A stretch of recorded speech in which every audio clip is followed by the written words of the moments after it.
we have sequences here. If you have an explicit sequence,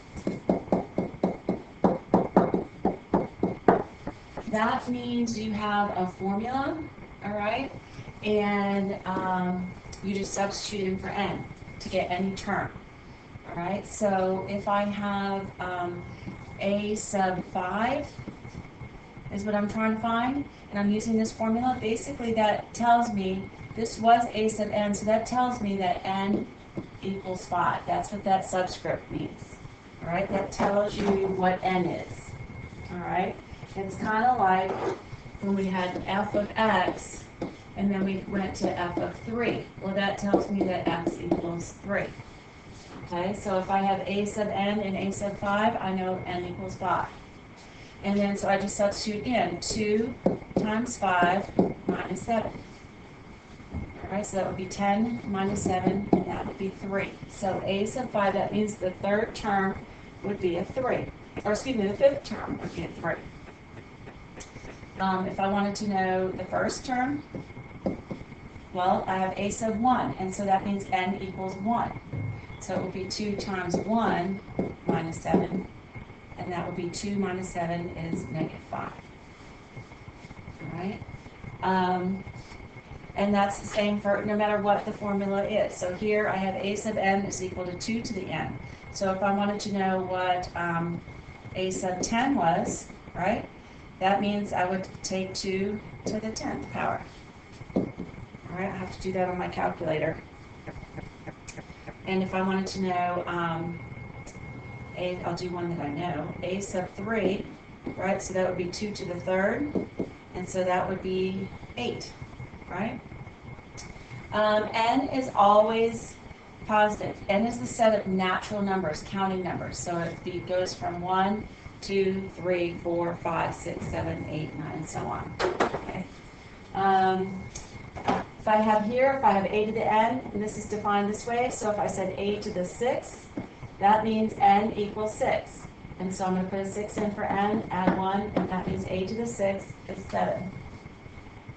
Here I have a to the n is always equal to 5. So no matter what n is, if I say a to the 100th, right, it's always 5. It doesn't matter what n is.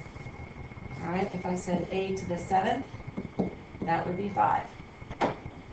Right, that's an explicit sequence. And so if I have a recursive, all right, recursion is where you go back, right? You go back to the one before it, and that tells you the next one, okay? So, like you have a recurring nightmare, all right? You keep using the old nightmare, and you add on to it the next night. So it's the same thing. Hopefully this won't be a nightmare. Let's look at what we've got here.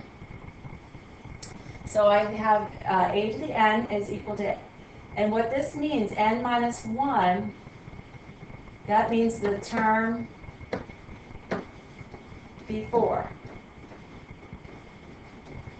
or the previous term, okay? If I want to know, and here you have to have a term to start with, right? So I know a sub 1 is 9, right? A sub 1 is equal to 9. So if I want to know what a sub 2 is, what this is saying is that's going to be a sub 1 minus 2. All right, so that would be a sub 2 is going to be 9 minus 2. It's going to be 7. So my terms are going to be 9, 7. All right, and then so a sub 3 is going to be the second term minus 2. So that would be 5. All right, so this is saying you take the term before and subtract 2 from it. All right, so I'll take a 5, subtract 2, and that would be 3. Okay, that's a recursive sequence. I don't use a formula. I use the term before it to figure out the next term. All right, so let's look at this next one. I've got A sub n is the term before it, and then I'm going to add 1 to it. So I know a sub 1 equals 0. So a sub 2 is going to be the 0, and then I'm going to add 1. So that would be 1. A sub 3 is going to be whatever a sub 2 was plus 1. So that's 2. A sub 4 is going to be whatever a sub 3 was plus 1. So that would be 3. So my first terms would be 0, 1, 2, 3. All right? And so to get the next term, I use the term, the 3, I'm going to add 1, all right, and so on. All right? So now here we have a sub n. It says take 3 times the term before it. So I'm given that a sub 1 is 1, so there's my first term. A sub 1 is 1. That means the first term is 1. So the first term in the list is 1. A sub 2, you take the first term, and then what does it say to do it? Oh, times by 3, right? I can switch the order because of the commutative property. So the next term is 3. All right? And then a sub 3 is going to be the second term times 3. So that's 9. Okay, so a sub 4 is going to be the third term times 3. So that's 27. All right? And so on. That's recursion. All right? You use the term before to get the next one. So they have to give you the first term. So I know the first term is 4. All right, that's a sub 1. So a sub 2 is going to be the first term. And what does it say to do? Times it by negative 2. And then add 5. Right? And then plus 5. So plus 5. So that would be negative 8 plus 5 is negative 3. To get my third term, all right, I'm going to take the second term, which is negative 3, times it by negative 2, and add 5. So that would be 6 plus 5, it would be 11. All right, to get the fourth term, I'm going to take the third term, which was 5. All right, and it says to times it by negative 2, and then add 5. So that's negative 10 plus 5 would be negative 5. All right, and so on. That's recursion. All right, and then we talked about the Fibonacci sequence. You take the first 2, the previous 2, right? You add them together, and that's the next one. So here I have 21 and 34, so the next one would be 55.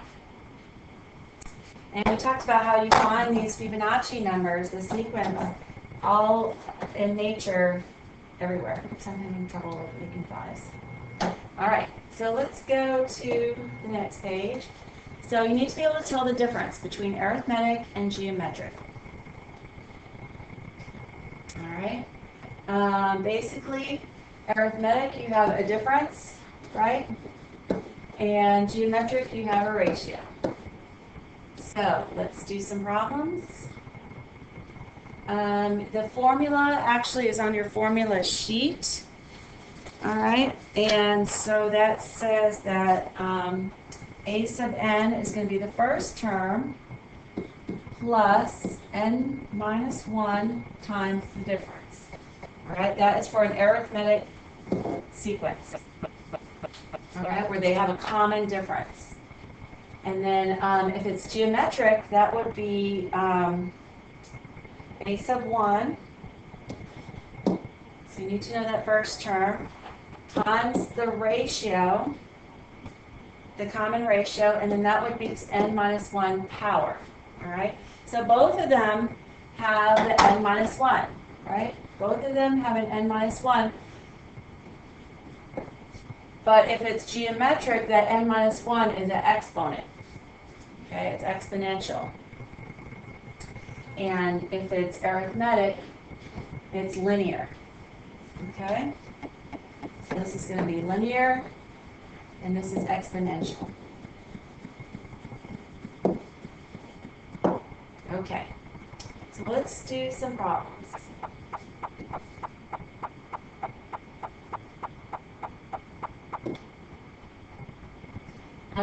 If we want to find if this is arithmetic, right? Remember we take the common difference. So 100, you take the second term minus the first term. So 109 minus 9 is 100. 209 minus 109 is 100. All right? 309 minus 209 is 100. So that would be a common difference.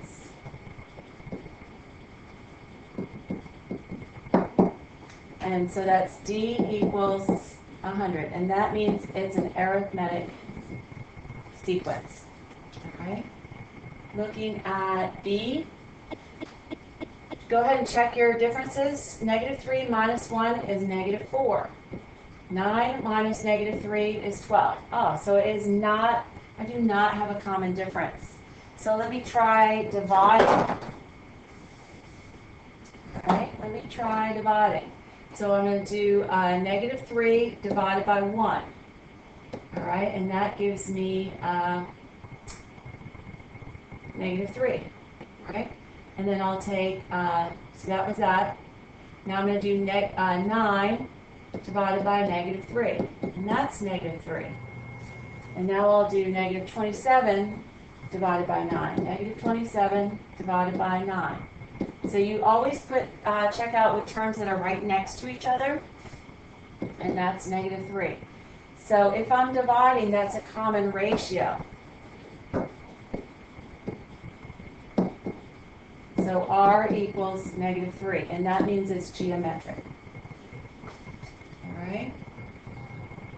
So you would do the same thing. You would subtract these and see if you have a common difference.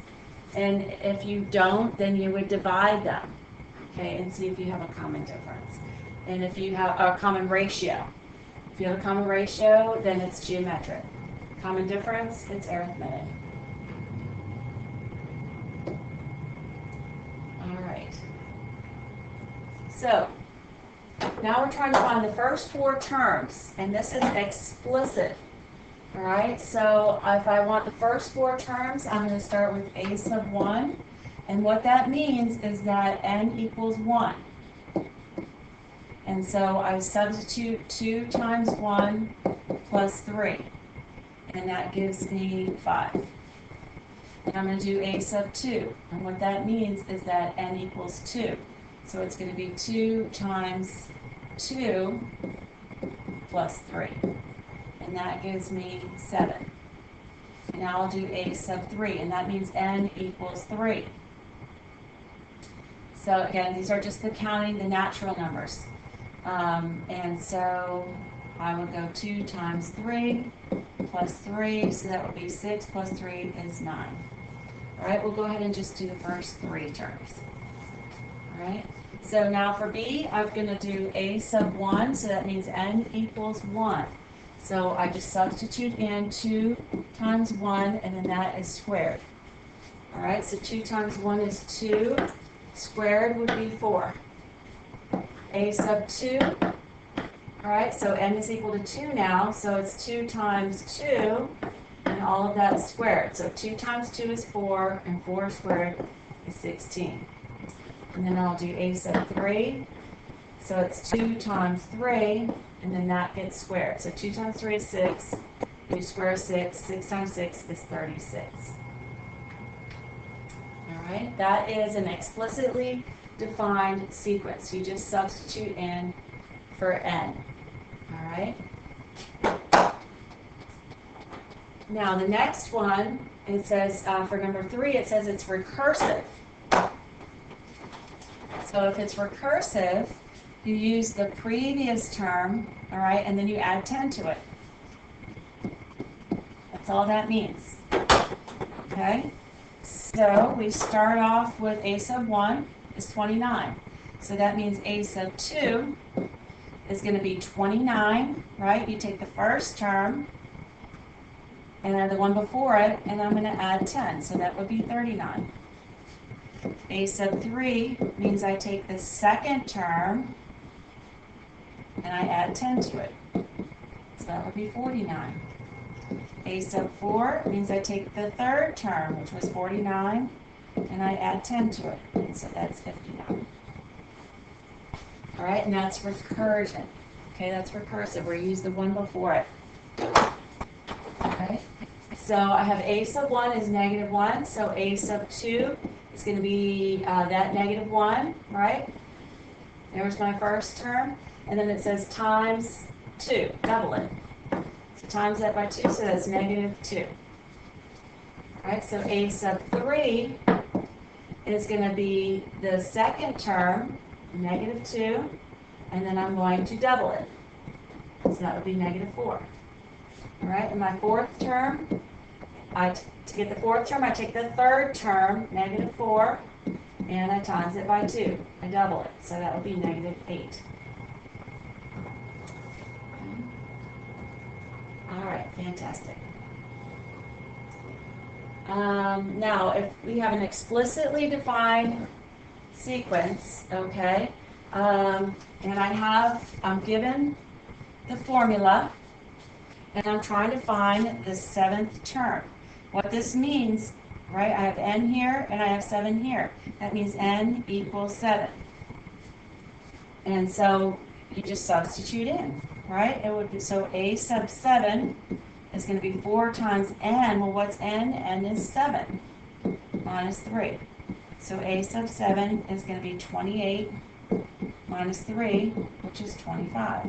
So the seventh term is 25. All right, remember a sequence is just a list.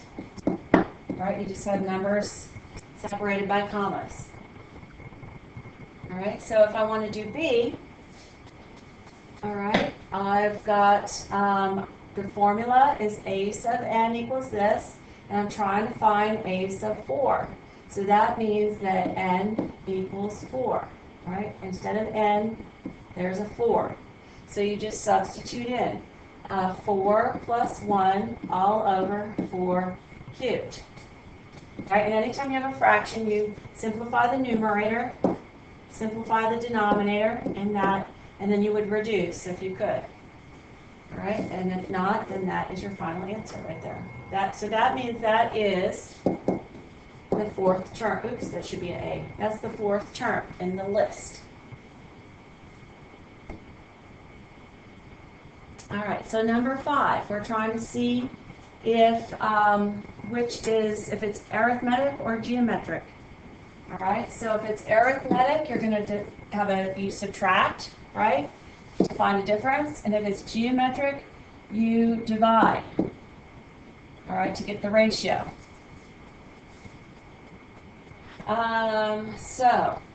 First I'm going to subtract, right? So negative 7 minus negative 9 is 2, right?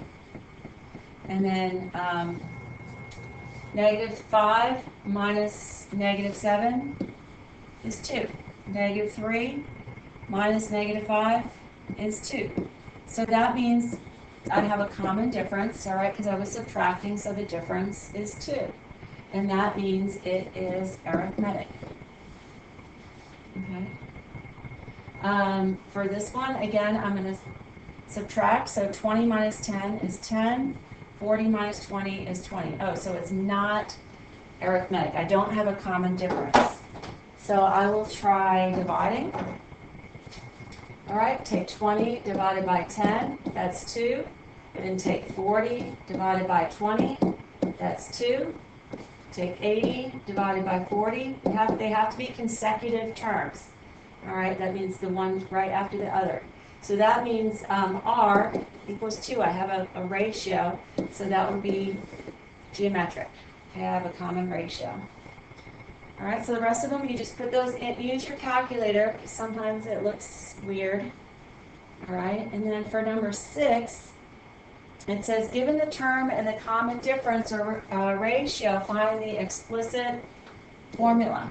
All right, so for the nth term, all right, so that means a to the n, and I'm just going to use my formula sheet. It says take the first term, which is 7, and add it to n minus 1. All right, this is in terms of n, right? If this has n's, then this is an n. And then times d, which is negative 3. Okay? Now you have to remember this is supposed to be a linear function. You're always going to simplify if you can. So I'm going to distribute that. So I get a sub n is 7. Then negative 3 times n is negative 3n. And negative times a negative is positive 3. So a sub n is equal to negative 3n. 7 plus 3 is 10. Right? And then for, we'll go ahead and jump down to C. All right, I've got a ratio, right? So I'm going to use a geometric formula. So a sub n equals, and it says take the first term. We always start with the first term, so that's 81 times, and then what is my ratio? 1/3. And then this time, remember, it's exponential, so the n minus 1 is an exponent. All right, so that would be the explicit formula. And I just leave it like that. You don't have to do, there's nothing more to do. All right. For D, it's a little different because I don't know the first term, right? And actually B is different too. So we'll do that on a different video. All right, we'll do that right now. I'm going to stop this, and then we'll just make another little quick video. Good job.